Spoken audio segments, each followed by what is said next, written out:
আজ গণআওয়াজ লাইভ নিউজের দর্শকদের জন্য আমরা মধুরা জিপির 2017-18 থেকে 2024-25 গ্রাম উন্নয়নের জন্য 14 ফাইন্যান্স এবং 15 ফাইন্যান্সের দুটি প্রকল্পের তালিকা নিয়ে এসেছি।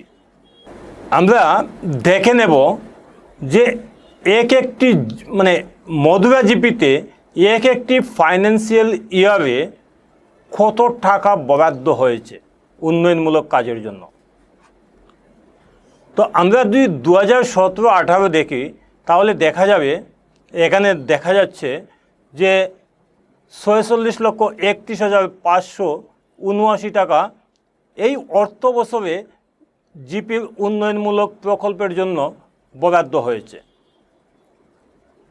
এখন প্রশ্ন আসতে পারে যে এই টাকা দিয়ে জিপিতে কি কাজ হয়েছে। হ্যাঁ, আমাদের কাছে মধুরা জিপির তালিকা রয়েছে, এই অর্থ বছরে কি কাজ হয়েছে সেটাও রয়েছে, কিন্তু বাস্তবিক কতটুকু কাজ হয়েছে সেটা স্পট ভেরিফিকেশন ছাড়া জানানো সম্ভব নয়। তাই আমরা সিদ্ধান্ত নিয়েছি আগামীকাল আমরা মধুরা জিপিতে যাব। এর আগে মধুরা জিপির জনসাধারণের উদ্দেশ্যে আমাদের এই বার্তা, যাতে তারা আগাম জানতে পারে তাদের জিপিতে কোন অর্থ বছরে কত টাকা কোন ফান্ডে এসেছে। তো আমি আজ যেটা তুলে ধরছি সেটা হচ্ছে 14 ফাইন্যান্স এবং 15 ফাইন্যান্স। তো আগেই বলেছি যে 2017-18 অর্থ বছরে মধুরা জিপিতে 46,31,579 রুপিস বরাদ্দ হয়েছিল। এরপর 2018-19 এই জিপিতে উন্নয়নমূলক প্রকল্পের জন্য বরাদ্দ হয়েছে 40,53,805 টাকা। 2019-20 অর্থ বছরে 56,05,080 টাকা। 2020-21 8,49,071 টাকা। 2021-22 14,88,000 টাকা। 2022-23 ফান্ড বরাদ্দ হয়েছে এই জিপির উন্নয়নমূলক প্রকল্পের জন্য 9,84,000 টাকা। 2024-25 বরাদ্দ হয়েছে 16,66,000 টাকা। এটা শুধু 14 ফাইন্যান্স এবং 15 ফাইন্যান্সে। মোট এই জিপিতে এই 7টি অর্থ বছরে বরাদ্দ হয়েছে 1,92,77,535 টাকা। এটা আবারও বলছি, এটা শুধু 14 ফাইন্যান্স এবং 15 ফাইন্যান্সে। আমরা এখন এই মুহূর্তে 14 ফাইন্যান্স এবং 15 ফাইন্যান্স নিয়ে আমরা মাঠে নামছি। আমরা তদন্ত করব যে আগের যে আমলারা এবং পঞ্চায়েত প্রতিনিধিরা ছিলেন তারা কতটুকু স্বচ্ছতার সহিত কাজ করেছেন, আদৌ তারা কি জনগণের স্বার্থে কাজ করেছেন না নিজেদের পকেট ভরার জন্য। তো আমরা প্রাথমিকভাবে একটা সার্ভে করেছি। তো এই সার্ভেতে যে তথ্য আমাদের কাছে এসেছে সেটা হচ্ছে যে জিপির একটি প্রকল্পে একটি কাজের বিনিময়ে 3-4 বার টাকা বরাদ্দ করা হয়েছে।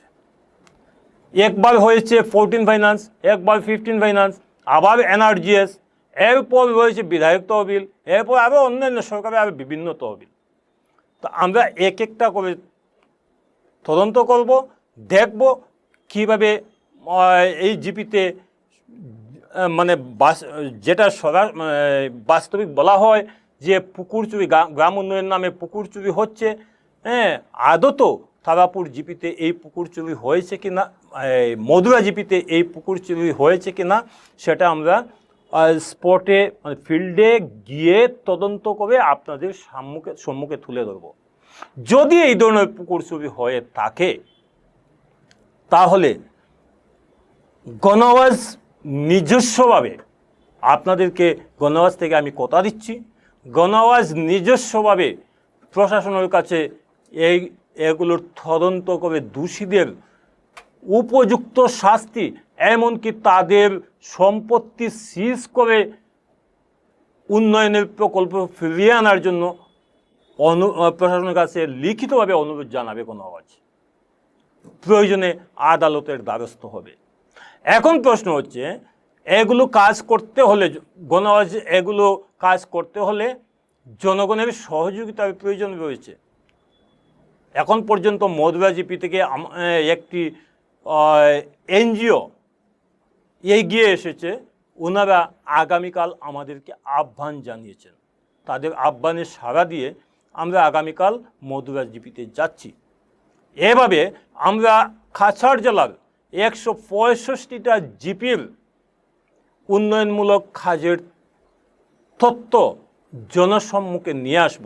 এর জন্য আমরা প্রতিটা জিপিতে যে সমস্ত সমাজসেবী সংস্থা রয়েছে এবং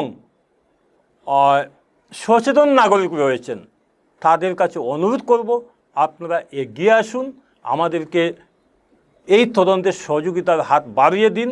কারণ সামনে আগামীতে আমাদের মুখ্যমন্ত্রী 3 দিনের বরাক সফরে এসে বলে গিয়েছেন, আগামী ডিসেম্বরের মধ্যে রাজ্যে ত্রিস্তরীয় পঞ্চায়েত নির্বাচন অনুষ্ঠিত হবে। রাজনীতিবিদদের কথার অনেক সময় খিলাফ হয়। যদি এটা সত্যি হয়ে থাকে তাহলে আগামী দিনে